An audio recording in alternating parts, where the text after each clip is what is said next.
Existem 4 parábolas ou 4 histórias que Jesus conta logo após do sermão profético. Jesus, em Mateus capítulo 24, fala sobre o princípio das dores, sobre a grande tribulação, sobre todos aqueles eventos e aqueles sinais. Ele também fala sobre sua vinda e o arrebatamento que acontecem ao mesmo tempo. E logo em seguida, Jesus ele começa a contar parábolas ou histórias. E cada uma dessas histórias nos mostra a direção de Deus na preparação da sua igreja, a responsabilidade que Deus dá à sua igreja, e também fala a respeito de alguns servos do Senhor que vão se perder no meio do caminho. E por último, Jesus ele fala sobre o grande julgamento. E é sobre isso que nós vamos falar no vídeo de hoje. Sobre o grande julgamento. E esse grande julgamento, queridos, acredite, a maior parte da igreja não compreende esse texto que eu vou ler hoje. Por quê? Porque as pessoas não entendem que o grande julgamento não será feito, não será baseado na lei da graça, e sim será baseado na lei da consciência. O grande julgamento não fala a respeito de um julgamento que a igreja estará, mas sim o julgamento de todos os mortos que vão ser julgados após o reino milenar do nosso Senhor Jesus Cristo. Presta bastante atenção em cada detalhe, porque esse é mais um vídeo do canal A Lâmpada para os Meus Pés.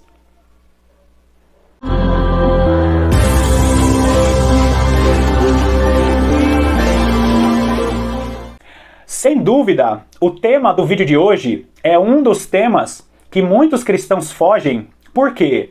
Porque é um tema que causa muita polêmica no meio da maioria dos cristãos.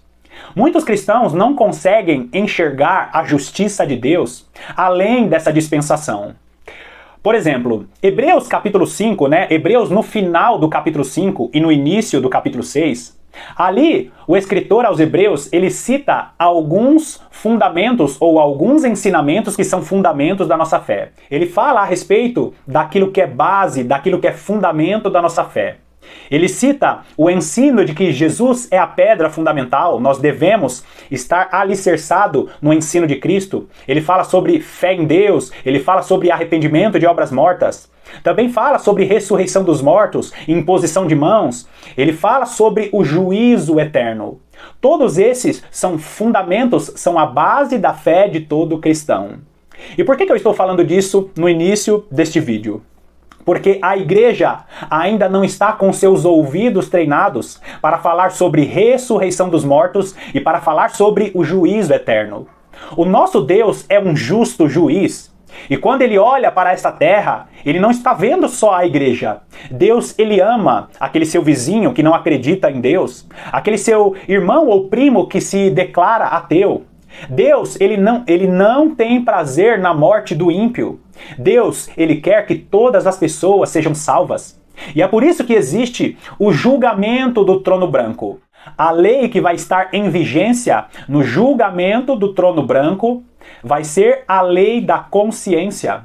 Deus colocou no coração de todo homem a lei da consciência. Todo homem sabe que é errado roubar, que é errado matar, que é errado fazer muitas coisas. Isso se chama lei da consciência. No final do milênio, a igreja já estará glorificada, terá reinado com Cristo os 1000 anos, e ali Deus estará julgando o restante dos mortos que não ressuscitaram com a igreja. E aqui em Mateus capítulo 25, a partir do versículo 31, Jesus está tratando exatamente a respeito do julgamento do trono branco. E é muito importante que você preste bastante atenção em cada fala de Jesus para não pensar que a igreja estará sendo julgada ou que esse será um julgamento para o tempo do arrebatamento. Presta bastante atenção. Mateus capítulo 25, vamos ler alguns versículos e eu sugiro que você leia, essa história, ou podemos chamar de parábola, de Jesus, que é o grande julgamento. Mateus capítulo 25, a partir do versículo 31 diz assim: Quando vier o Filho do Homem na sua majestade, e todos os anjos com ele, então se assentará no trono da sua glória.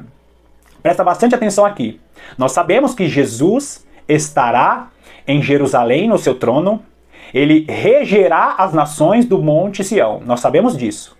Só que o grande mistério aqui, um dos grandes mistérios deste texto, é que existe um intervalo de 1000 anos entre o versículo 31 e o versículo 32. O texto não está dizendo isso, mas o contexto deste mesmo texto nos mostra isso. Por quê? Porque o Filho do Homem, ele vai vir em majestade com todos os seus anjos logo após que ele arrebatar a igreja. Jesus arrebata a igreja, encontra com a igreja nos ares e a igreja volta com o Senhor nos ares, com os anjos do seu poder. Nós estaremos reinando com Cristo durante 1000 anos. Agora presta atenção no versículo 32, que aqui testifica que existe um intervalo entre o versículo 31 e o versículo 32. Diz assim: e todas as nações serão reunidas. Pergunta: todas as nações serão reunidas no período do arrebatamento? Não. Existe um único momento em que todas as nações estarão reunidas, que será no julgamento do trono branco. Continua aí que o texto ele explica mais ainda. E todas as nações serão reunidas em sua presença. E ele separará uns dos outros, como o pastor separa dos cabritos as ovelhas.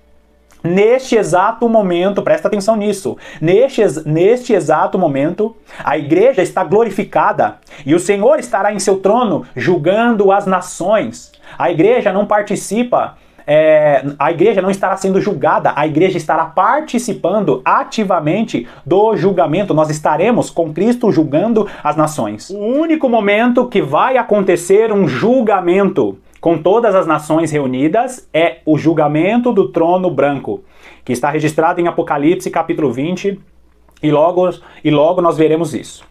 Pula comigo no versículo 34, que diz assim: então dirá o rei aos que estiverem à sua direita: vinde, benditos de meu Pai, entrai na posse do reino que vos está preparado desde a fundação do mundo. Porque tive fome e me deste de comer, tive sede e me deste de beber, era forasteiro e me hospedastes, estava nu e me vestiste, enfermo e me visitaste, preso e foste ver-me. Aí o versículo 37. Então perguntarão os justos: Senhor, quando foi que te vimos com fome e te demos de comer, ou com sede e te demos de beber?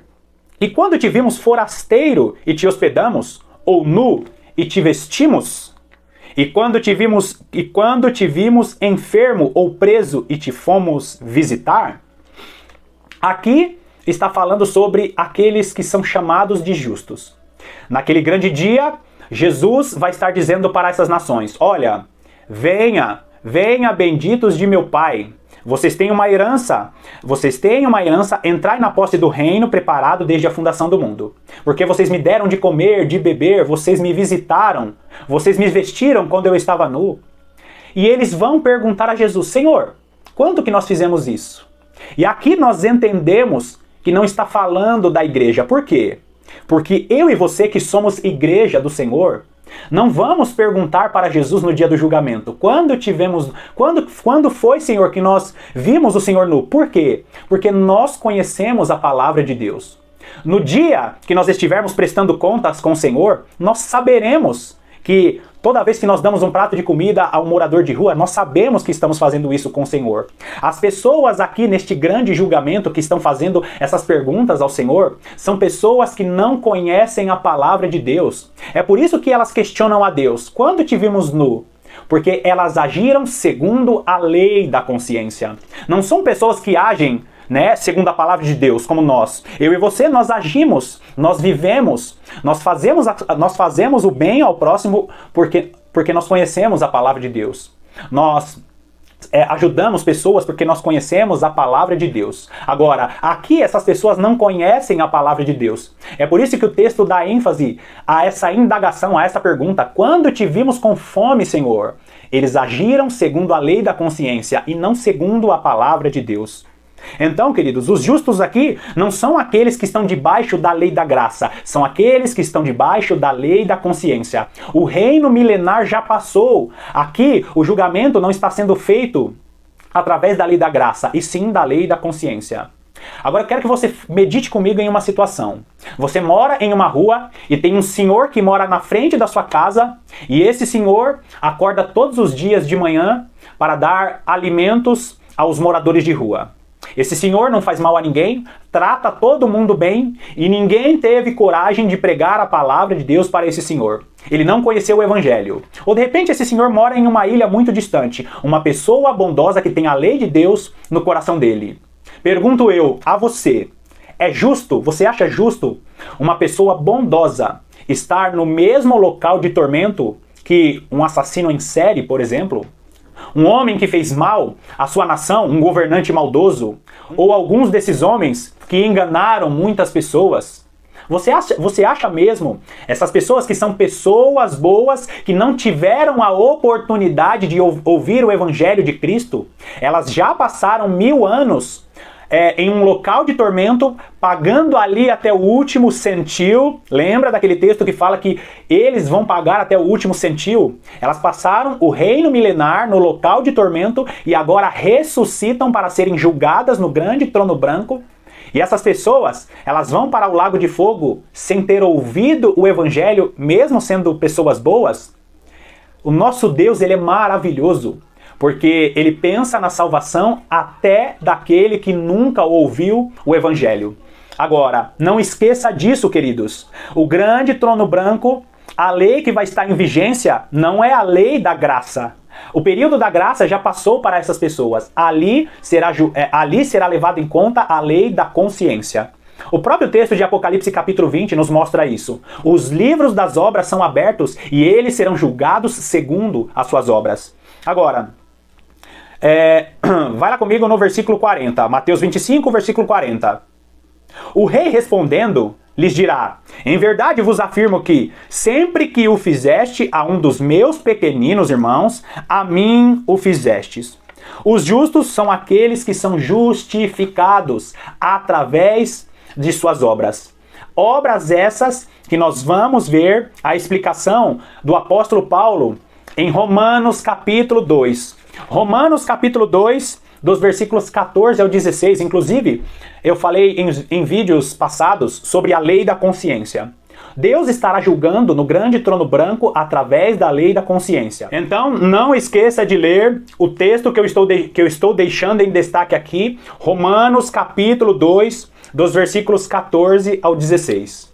Então, no grande trono branco, Deus estará abrindo o livro das obras e julgando as pessoas, e julgando os mortos restantes através da lei da consciência. Agora, queridos, depois você termina de ler todo esse texto, do grande julgamento, que nós podemos chamar também de parábola, ou de história, mas o grande julgamento nos mostra a justiça de Deus até para aqueles que não ouviram a palavra de Deus e foram pessoas boas, segundo a lei da consciência, que é a lei que Deus coloca no coração de todos aqueles que Ele criou. Vamos lá em Apocalipse capítulo 20, e aqui nós vemos que Deus confirma esta palavra através da revelação que ele deu ao apóstolo João. Apocalipse capítulo 20, vamos ler primeiro os versículos 6 e 7, que diz assim: bem-aventurado e santo é aquele que tem parte na primeira ressurreição, a igreja. Sobre estes a segunda morte não tem autoridade. Pelo contrário, serão sacerdotes de Deus e de Cristo e reinarão com ele os 1000 anos. Lembra que eu falei do intervalo de 1000 anos? A igreja é arrebatada e reina com Cristo durante 1000 anos. Olha o versículo 7. Quando, porém, se completarem os 1000 anos, Satanás será solto da sua prisão. E aqui, Satanás será solto e estará ali enganando as nações que estarão no milênio. Deus vai permitir isso para provar os corações das nações que estarão no milênio. Agora olha o versículo 11, pula comigo, Apocalipse 20, no versículo 11, que diz assim: vi um grande trono branco, e aquele que nele se assenta, de cuja presença fugiram a terra e o céu, e não se achou lugar para eles.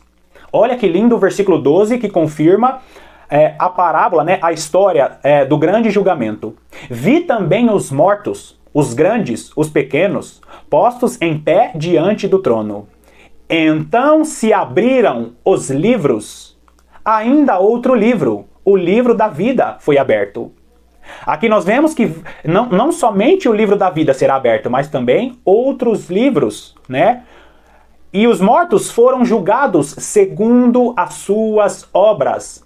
Aqui não está falando sobre um julgamento através da fé. Não é um julgamento a partir do sacrifício do nosso Senhor Jesus Cristo. Mas Deus estará exercendo a sua justiça, olhando para as obras daqueles que não tiveram oportunidade. Todos aqueles que vão ser julgados no grande julgamento ou no julgamento do trono branco, serão julgados a partir de suas obras. Não significa que todos serão condenados e também não significa que todos serão salvos.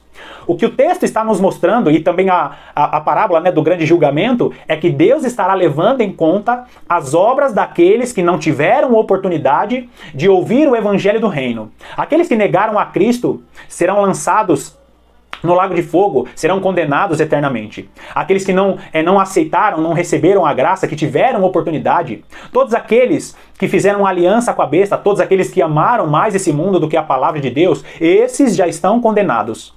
O livro das obras, que vai julgar as pessoas através da lei da consciência, esse será um julgamento para aqueles que foram pessoas boas e não tiveram a oportunidade de receber o evangelho do reino.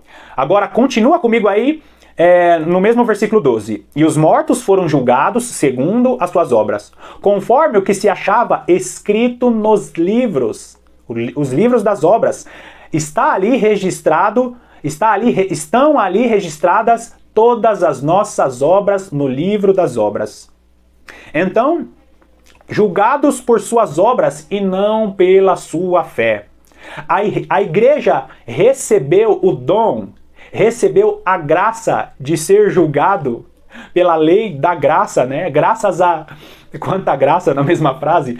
Mas louvamos a Deus porque o sacrifício de Jesus nos deu a oportunidade de ser julgado por essa graça. Por causa do sangue de Jesus e por causa também das nossas obras, não esqueça, queridos, a fé sem obras ela é morta, ou seja, eu preciso me apropriar do sacrifício de Jesus e preciso, através das minhas obras, seguir a palavra de Deus. Aí sim eu vou herdar a salvação. Isso é graça. A igreja teve a oportunidade de ser julgada pela lei da graça. Nós estamos na dispensação da graça. Quando acontecer o julgamento do trono branco, as pessoas ou o restante dos mortos serão julgados pela lei da consciência, por suas obras. Deus colocou no coração de todo homem a lei da consciência. E no final do milênio, no final do reinado do nosso Senhor Jesus Cristo, o restante dos mortos serão julgados através dessas obras. Então, queridos, nós vemos aqui que dentro dessas parábolas que Jesus conta, logo após o registro de Mateus capítulo 24, nós vemos aqui de maneira cronológica. Primeiro, a parábola do servo mau e do servo bom, né? Do servo bom e do servo mau. Deus dando responsabilidade à igreja para cuidar de outras pessoas. Na sequência, nós vemos ali a parábola das 10 virgens. E ali mostra que muitos da igreja vão adormecer no período mais escuro da história, na meia-noite, quando o anticristo estiver reinando neste mundo e a humanidade estiver mais pervertida do que nunca. Muitos cristãos vão dormir e Deus estará separando um povo em particular para incendiar o restante da igreja, para acordar as virgens que estão dormindo.